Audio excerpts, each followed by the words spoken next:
Police டிபார்ட்மெண்ட்டுக்கு என்னுடைய மனமார்ந்த நன்றிகள்। দক্ষিণ ভারতের জনপ্রিয় অভিনেতা ও রাজনীতিবিদ বিজয় থালাপতির নির্বাচনী জনসভায় পদদলিত হয়ে নিহতের সংখ্যা বেড়ে দাঁড়িয়েছে ৩৯ জনে।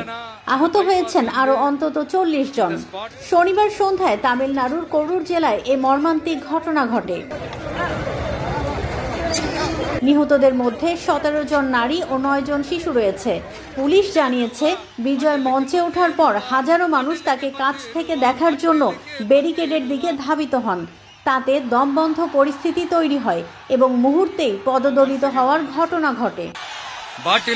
পুলিশ সূত্রে জানা গেছে, সমাবেশে প্রায় ৩০,০০০ মানুষের উপস্থিতি প্রত্যাশা করা হলেও সেখানে জড়ো হয় অন্তত ৬০,০০০ মানুষ।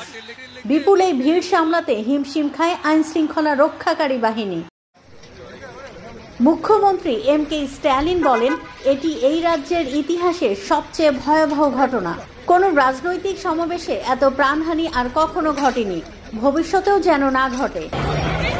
প্রত্যক্ষদর্শীরা জানান, বিজয়ের ভাষণ শুরুর আগে দীর্ঘ সময় অপেক্ষা, গরম ও ভিড়ের কারণে পরিস্থিতি অস্বাভাবিক হয়ে ওঠে।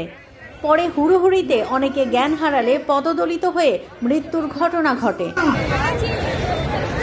এর আগেও বিজয়ের রাজনৈতিক সমাবেশে ভিড় সামলাতে বিপাকে পড়তে হয়েছে প্রশাসনকে। চলতি মাসে ত্রিচিতে তার সমাবেশে বিপুল জনসমাগমের কারণে পুরো শহর স্থবির হয়ে পড়েছিল।